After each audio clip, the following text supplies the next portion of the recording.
नमस्कार साथियों, उम्मीद करती हूँ आप सब बढ़िया होंगे और अपनी पढ़ाई को अच्छे तरीके से कर रहे होंगे। तो कल हम लोगों ने यहाँ तक के फैक्ट को कंप्लीट किया था। यहाँ तक के हमारा जो था वो मरुस्थल से रिलेटेड था, ठीक है। तो यहाँ तक के फैक्ट को हम लोगों ने कंप्लीट किया था। आज जो हमारा होगा वो नहरें से होगा। किससे? नहरों से, ठीक है। नहर से रिलेटेड फैक्ट हमारा होगा। तो चलिए देखते हैं। हमारा आज का फैक्ट है, पनामा नहर किन दो महासागरों को जोड़ती है? तो वो हमारा है प्रशांत महासागर और अटलांटिक महासागर। कौन कौन से भैया? प्रशांत महासागर और अटलांटिक महासागर। ये दो नहरें जो हैं वो पनामा नहर को सॉरी ये दो जो महासागर हैं ये पनामा नहरों को जोड़ती हैं। इसके आगे, पनामा नहर व्यापारिक दृष्टि से सुएज नहर की अपेक्षा कम महत्वपूर्ण है क्योंकि इसमें क्या है, घने आबाद देशों का व्यापार पनामा नहर के द्वारा नहीं होता है, ठीक है। पनामा नहर के उत्तरी सिरे पर कौन सा पत्तन स्थित है? तो वो है कोलोन का पत्तन। कौन सा? कोलोन। पनामा नहर के दक्षिणी सिरे पर स्थित पत्तन है तो वो है पनामा नहर, ठीक है। पनामा पत्तन। विश्व की सबसे बड़ी जहाज रानी नहर कौन सी है? तो वे है सुएज नहर। सुएज नहर को जहाज रानी नहर कहा जाता है। इसके आगे, सुएज नहर किसे जोड़ती है? तो वो भूमध्य सागर को लाल सागर से जोड़ती है, ठीक है भैया। सुएज नहर का निर्माण कब प्रारंभ हुआ था? ये 1854 ईस्वी में हुआ था।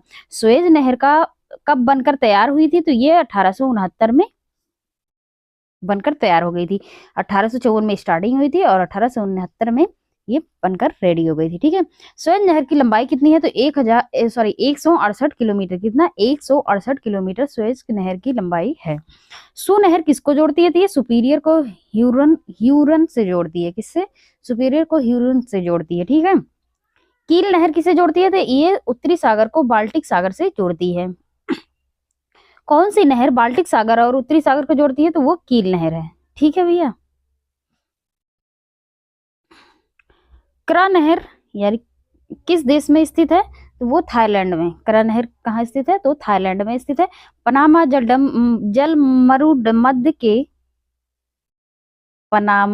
डमरू मध्य के आर पार नहर खोदने का विचार रखा था तो किसने भैया? हमबोल्ट ने। किसने रखा था? हमबोल्ट ने। सुएज नहर के खुलते ही बीच समुद्र मार्ग में का छोटा मार्ग हो गया। सुएज नहर के खुलते ही बीच समुद्री यात्रा का मार्ग छोटा हो गया तो वो लंदन और चेन्नई का। इसके आगे, कौन सा देश प्रशांत महासागर और अटलांटिक महासागर को जोड़ने के लिए पनामा नहर और प्रतिद्वंदी के निर्माण के लिए योजना बना रहा है? तो वो है निकारागुआ। कौन भैया? निकारागुआ, ठीक है। अब इसके आगे क्या है? नदियां। अब नदियों से रिलेटेड फैक्ट को देखते हैं हम। तो चलिए देखते हैं। जल के आयतन के आधार पर विश्व की सबसे बड़ी नदी कौन सी है? तो वो है अमेजन नदी। कौन सी नदी? जल के आयतन के आधार पर विश्व की सबसे बड़ी नदी कौन सी है? तो वो है अमेजन नदी। कौन सी नदी भ्रंश घाटी से होकर बहती है? तो वो बहती है राइन। कौन सी घाटी भ्रंश घाटी से होकर बहती है? कौन सी नदी? तो वो है राइन नदी, ठीक। वोल्गा नदी कहाँ गिरती है? तो वोल्गा नदी जो है कैस्पियन सागर में गिरती है। कहाँ गिरती है भैया? कैस्पियन सागर में। किस सभ्यता को नील नदी का वरदान कहा जाता है? किस सभ्यता को नील नदी का वरदान कहा जाता है? तो वो मिस्र की सभ्यता को। किसे भैया? मिस्र की सभ्यता को नील का वरदान कहा जाता है। नील नदी का वरदान कहा जाता है। इसके आगे, यूरोप की कौन सी नदी कोयला नदी के नाम से जानी जाती है? तो वो भी हमारी क्या है? राइन नदी। कौन सी भैया? राइन नदी जो है वो कोयला नदी के नाम से भी जानी जाती है। विश्व की सबसे व्यस्त व्यापारिक नदी है तो वो राइन नदी ही है। यूरोप महाद्वीप की सबसे लंबी नदी कौन सी है? तो वो है वोल्गा नदी। कौन सी नदी? वोल्गा नदी। कौन सी नदी भूमध्य रेखा को 2 बार काटती है? तो वो कांगो नदी। कांगो नदी जो है वो भूमध्य रेखा को 2 बार काटती है तो ये इंपॉर्टेंट हमारा, ठीक भैया। पराना और पराग्वे नदियों के संगम के पश्चात इसका सम्मिलित नाम हो जाता है तो क्या? लापाटा लाटा। क्या? लापाटा लाटा, लापलाटा, ठीक है। ऐसे ऐसे नाम दे देते हैं। किस नदी का उद्गम भूमध्य रेखा के समीप से होता है? तो वो है नील नदी। ठीक भैया। विश्व की सर्वाधिक विश्वासघाती नदी किसे कहा जाता है? तो वो कहा जाता है हंगाहो नदी को। ठीक है। कौन सी नदी मकर रेखा को 2 बार काटती है? तो लिम्पोपो। कौन? लिम्पोपो। ठीक है। किस नदी को यूरोपीय व्यापार की जीवन रेखा कहा जाता है? तो वो राइन नदी को कहा जाता है। महाबली गंगा किस देश की सबसे बड़ी नदी है? तो वो श्रीलंका की। ठीक है भैया। इसके आगे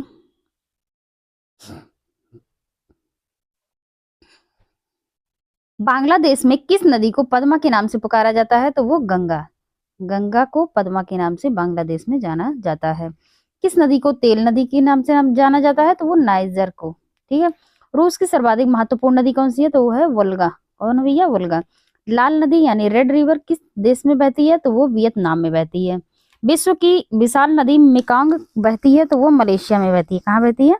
मलेशिया में। ठीक है भैया। सीन नदी कहाँ बहती है? तो वो हमारी फ्रांस में बहती है। कहाँ बहती है? फ्रांस में बहती है। ठीक। मरी डार्लिंग नदी कहाँ बहती है? तो वो ऑस्ट्रेलिया में बहती है। ठीक है भैया। इसके आगे नदी जो समुद्र में मिलने से पूर्व एक विस्तृत मरुस्थल से गुजरती है वह है? तो वो है कोलोरेडो। कहाँ भैया? कोलोरेडो पे।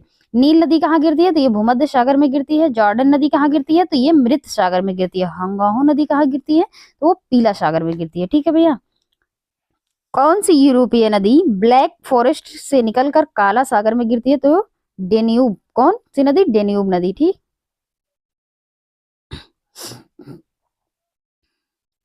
ओब नदी किसमें गिरती है? तो ये आर्कटिक सागर में। कहाँ गिरती है? आर्कटिक सागर में। किस नदी को चीन का शोक कहा जाता है? तो हंगाओ नदी को कहा जाता है। कैस्पियन सागर में कौन सी नदी गिरती है? तो वो ओल्गा नदी गिरती है कैस्पियन सागर में। सर और आमू नदियां गिरती हैं तो ये अरल सागर में गिरती हैं। लंबाई के घटते क्रम में विश्व की 3 सबसे बड़ी लंबी नदियां नील, अमेजन और मिसौरी और मिसिसिपी। ठीक है भैया। इसके आगे एशिया की कौन सी नदी दक्षिण को प्रवाहित होती है? तो वो शालवीन नदी है। ठीक है भैया। इसके आगे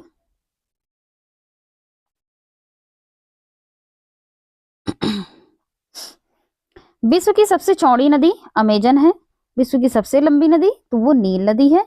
किस देश में यूफ्रेटस और टिग्रिस नदियां बहती हैं? तो वो इराक में बहती हैं। ठीक है भैया। विश्व के अफवाह क्षेत्र में की दृष्टि से सबसे बड़ी नदी कौन सी है? तो वो है अमेजन। कौन से है? अमेजन। ठीक है। दक्षिण अमेरिका की सबसे बड़ी नदी तो वो भी अमेजन ही है। ठीक। अब कुछ क्वेश्चन हमारे उसको देखते हैं। ओल्गा नदी कहाँ गिरती है? तो ऑप्शन है लाल सागर, ऑप्शन बी है कैप्सियन सागर, ऑप्शन सी है काला सागर, ऑप्शन डी है भूमध्य सागर। तो ऑप्शन बी हमारा सही हो जाता है। कैस्पियन सागर जो हमारा ही है उसमें वोल्गा नदी गिरती है। ठीक है। हिमानी झील इटास्का किस नदी का स्रोत है? तो वो मिसिसिपी का। किसका है? मिसिसिपी का। ठीक भैया। तो हमारा जो है वो नदी समाप्त होता है। अब हमारा जल प्रपात होगा। ये भी हमारा स्थल मंडल के अंतर्गत ही चल रहा है ये सब। ठीक है। तो हमारा जलप्रपात से पहले फैक्ट है विश्व का सबसे ऊंचा जलप्रपात कौन सा है? तो वो एंजिल जलप्रपात है। कौन सा है? एंजिल जलप्रपात। विश्व का सबसे ऊंचा जलप्रपात किस देश में स्थित है? तो वो वेनेजुएला में। कहाँ है? वेनेजुएला में। एंजिल जलप्रपात किस नदी पर है? तो कोरोनी नदी पर है। किस नदी पर? कोरोनी नदी पर एंजिल जलप्रपात है। बोयोमा जलप्रपात किस नदी पर है? तो जैरे किस नदी पर? जैरे नदी पर। स्टेनली जलप्रपात किस नदी पर है? तो ये कांगो नदी पर है। नियाग्रा जलप्रपात तो ये हमारा सेंट लॉरेंस नदी पर है। ठीक है। और विक्टोरिया जलप्रपात किस नदी पर है? तो वो जिम्बाम जिम्बेजी पे है। सॉरी, जिम्बेजी पर है। ठीक है। क्या ही बेटा है। नियाग्रा जलप्रपात किन 2 झीलों के मध्य स्थित है? तो वो है इरी एवं ओंटेरियो। किसके है? इरी एवं ओंटेरियो। इसके आगे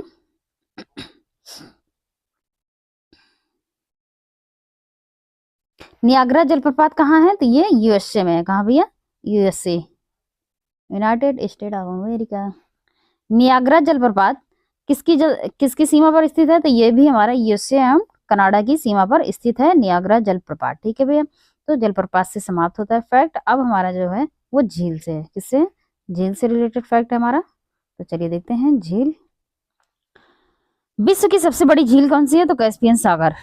ठीक, विश्व की सबसे बड़ी मीठे पानी की झील तो वो सुपीरियर झील। कौन सी विश्व की सर्वाधिक गहरी झील है, तो वो बैकाल झील है, गहरी बैकाल झील। और सबसे बड़ी मीठी झील तो वो सुपीरियर है, और सबसे बड़ी झील जो कहा जाएगी वो कैस्पियन सागर। ठीक है, इसके आगे सर्वाधिक ऊंचाई पर स्थित नौकायान झील तो वो है टिटिकाका। विश्व का सबसे बड़ी खारे जल की झील तो वो भी हमारा क्या है, कैस्पियन सागर। ठीक है, कैस्पियन सागर है।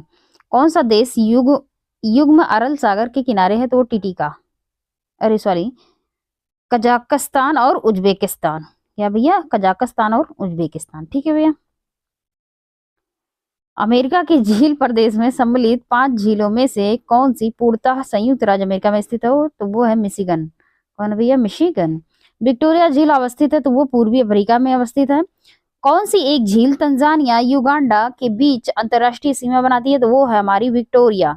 कैस्पियन सागर स्थित है, तो ये हमारा रूस और ईरान में स्थित है कैस्पियन सागर। ठीक है, इसके बाद विक्टोरिया झील, विक्टोरिया लेक किन अफ्रीकी देशों के मध्य स्थित है, तो वो तंजानिया, कीनिया और जायरे के बीच विक्टोरिया झील स्थित है। ठीक है, किस देश को हजारों झीलों का भूमि कहा जाता है, तो वो फिनलैंड को कहा जाता है। दक्षिण महाद्वीप में कौन सा झील भूमध्य रेखा पर स्थित है, तो वो है न्यासा। कौन सा भैया, न्यासा। विश्व की सर्वाधिक खारे जल की झील तो वो है वान झील। किस देश में स्थित है, तो वो तुर्की में है। ठीक है, वान झील कहाँ स्थित है, तो ये तुर्की में स्थित है। इसके आगे वह कौन सा सागर है जो भूमध्य है, तो वो है अरल सागर। कौन सा भैया, अरल सागर। अफ्रीका महाद्वीप की सबसे बड़ी झील तो वो है विक्टोरिया झील। झीलों का अध्ययन क्या कहलाता है, लिम्नोलॉजी कहलाता है। झीलों का अध्ययन क्या कहलाता है, लिम्नोलॉजी। पृथ्वी पर सबसे गहरा स्थल है, तो वो है मृत सागर। वृद्ध अंगुलियों नुमा झील क्षेत्र कहाँ स्थित है, तो वो है संयुक्त राज्य अमेरिका यानी यूएसए। क्षेत्रफल और आयतन के आधार पर विश्व की सबसे बड़ी झील तो वो भी हमारी क्या हो जाती है, कैस्पियन सागर। भूगर्भिक हलचलों एवं धरातल के बहिर्जात बलों से उत्पन्न झीलें क्या कहलाती हैं, तो वो हमारी प्राकृतिक झील कहलाती हैं। भूगर्भिक हलचल एवं धरातल के बहिर्जात बलों से जो उत्पन्न होती है तो हमारी प्राकृतिक झील कहलाती है। संयुक्त राज्य अमेरिका की बृहद झीलों का पूर्व से पश्चिम की ओर सही क्रम क्या है, तो वो है ओंटेरियो, इरी, उसके बाद ह्यूरॉन, उसके बाद मिशिगन, और सबसे लास्ट में क्या है, सुपीरियर झील। सुपीरियर झील हमारा कहाँ आ जाता है, संयुक्त राज्य अमेरिका में। ठीक है, अब क्वेश्चन है हमारा कि कौन सी विश्व की सर्वाधिक गहरी झील है, तो ऑप्शन ए है रिटिकाका, ऑप्शन बी है Victoria, option C Baikal, option D है मृत सागर। तो हमारा ऑप्शन सी सही हो जाता है, बैकाल झील। ठीक है,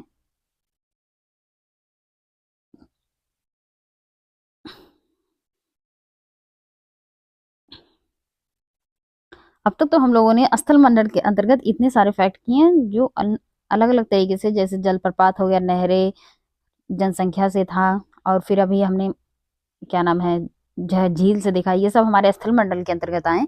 अब जो हमारा क्या होगा, वायुमंडल। अब हम वायुमंडल से रिलेटेड देखेंगे, और इसके अंतर्गत हम पहले देखेंगे वायुमंडल की संरचना से रिलेटेड फैक्ट। ठीक है भैया, तो चलिए देखते हैं कि इसकी संरचना से रिलेटेड फैक्ट क्या है हमारे। तो वायुमंडल का सर्वाधिक अस्थायी तत्व है, तो वो है जलवाष्प। ठीक है भैया, क्या है, जलवाष्प। वायुमंडल में सर्वाधिक कौन सी गैस मिलती है, तो वो नाइट्रोजन मिलती है। कितना, 71%। ठीक है भैया, कितना मिलती है, 71%। ठीक, वायुमंडल में सर्वाधिक मात्रा में विद्यमान अक्रिय गैस कौन सी है, तो ये आर्गन है। ये एग्जाम में अक्सर पूछा जाता है। ठीक है, अक्रिय सक्रिय करके। ठीक, वायुमंडल मुख्यतः गर्म होता है, तो वो पृथ्वी के विकिरण द्वारा। ठीक है, वायुमंडल की गैसों की बढ़ती मात्रा का क्रम बताओ, तो वो है पहले ओजोन, फिर कार्बन डाइऑक्साइड, फिर ऑक्सीजन, फिर हाइड्रोजन, सॉरी नाइट्रोजन। ठीक है भैया, अब इसके आगे यहाँ मैंने जो 71 बताया था वो नाइट्रोजन का 78% है। कितना है, 78%। ठीक है, वायुमंडल में कितना परसेंट है, 78%। ठीक भैया,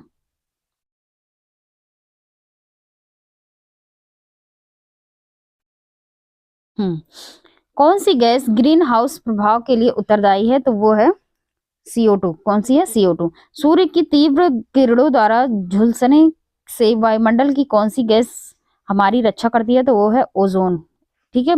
भूपृष्ठ से परिवर्तित और रक्त विकिरण के अवशेषों अवशोषण द्वारा भूवायुमंडल के तापमान में वृद्धि की प्रक्रिया को क्या कहते हैं? तो ग्रीन हाउस प्रभाव कहते हैं। क्या कहा गया है? भूपृष्ठ से परिवर्तित और रक्त विकिरण के अवशोषण द्वारा भूवायुमंडल के तापमान में वृद्धि की प्रक्रिया को ग्रीन हाउस प्रभाव कहते हैं। ठीक है। वायुमंडल में नाइट्रोजन की प्रतिशतता तो वो 78% है। ठीक है। तो इसके आगे हम देखते हैं, इसके आगे क्या है? पृथ्वी के, एक मिनट पेन ले लेती हूँ। पृथ्वी के धरातल से ऊपर की ओर वायुमंडल के विभिन्न स्तरों का सही अनुक्रम क्या है? तो वो हमारा हो जाता है पहला क्षोभ मंडल, उसके बाद समताप मंडल, फिर मध्य मंडल, फिर आयन मंडल। ये जो हमारा है ये धरातल से पृथ्वी के धरातल से ऊपर की ओर का क्रम है ये। ठीक है। पहले क्षोभ मंडल, फिर उसके बाद समताप मंडल, फिर मध्य मंडल, फिर आयन मंडल। ठीक है भैया। इसके आगे किस मंडल को संवहन मंडल भी कहा जाता है? तो वो क्षोभ मंडल को कहा जाता है। संवहन मंडल किसे कहा जाता है? तो वो क्षोभ मंडल को कहा जाता है। इसके आगे क्षोभ मंडल वायुमंडल का सबसे तप्त परत है क्योंकि यह पृथ्वी के पृष्ठ से तप्त हो जाती है। क्षोभ मंडल वायुमंडल का सबसे गर्म परत क्यों है? क्योंकि पृथ्वी के पृष्ठ से ये गर्म हो जाती है। ठीक है। क्षोभ मंडल एवं समताप मंडल के बीच स्थित संक्रमण क्षेत्र को क्या कहा जाता है? तो उसे मध्य सीमा कहा जाता है। क्या कहा जाता है? मध्य सीमा। ठीक है। इसके आगे पृथ्वी के वायुमंडल का सर्वाधिक घनत्व कहाँ पर होता है? तो वो क्षोभ मंडल में होता है। ठीक है भैया। कहाँ होता है? क्षोभ मंडल में होता है। वायुमंडल में दैनिक मौसम परिवर्तन किसके कारण होते हैं? वायुमंडल में दैनिक मौसम किसके कारण परिवर्तन होते हैं? तो वो क्षोभ मंडल के ही कारण परिवर्तन होते हैं। मेघ गर्जन वायुमंडल की किस परत में होता है? तो वो भी हमारा क्षोभ मंडल में ही होता है। इसके आगे वायुमंडल की किस सतह में तापमान में बहुत अधिक उतार चढ़ाव नहीं होता? तो वो हमारा समताप मंडल में। इसके आगे ओजोन परत पाई जाती है तो वो समताप मंडल में पाई जाती है। ओजोन परत कहाँ पाई जाती है? हमारी समताप मंडल में ही पाई जाती है। वायुमंडल, बाहरी वायुमंडल में ओजोन की परत हमारी मदद करती है तो वो करती है पराबैंगनी किरणों का अवशोषण करने में। ठीक है। इसके आगे समुद्र तल पर औसत वायुदाब कितना होता है? तो वो होता है 1013.25 मिलीबार। ठीक है। वायुदाब प्रायः सर्वाधिक होता है जब वायु होती है तो ठंडी तथा शुष्क। ठीक है भैया। इसके आगे वायुमंडल में अचानक आने वाली कमी किसका सूचक होती है? तो वो तूफानी मौसम का सूचक होती है। सामान्य वायुदाब पाया जाता है तो ये सागर तल पर सामान्य वायुदाब पाया जाता है। इसके आगे ग्लोब पर दाब कटिबंधों यानी प्रेशर बेल्ट्स की संख्या कितनी होती है? तो 7 होती है। प्रेशर बेल्ट की संख्या कितनी होती है? तो वो हमारी 7 होती है। ठीक है भैया। इसके आगे विषुवतीय निम्न दाब पेटी का विस्तार विषुवत रेखा के दोनों ओर कितने अक्षांश तक मिलता है? तो वो 5 डिग्री। ठीक है। इसके आगे डोल ड्रम पेटी का विस्तार सामान्यतः पाया जाता है तो वो 5 डिग्री उत्तर से 5 डिग्री दक्षिण। इसके आगे डोल ड्रम क्षेत्र की विशेषता होती है तो क्या है डोल ड्रम क्षेत्र की विशेषता? तो वो हमारा है निम्न दाब एवं शांत पौने, इसकी विशेषता है। इसके आगे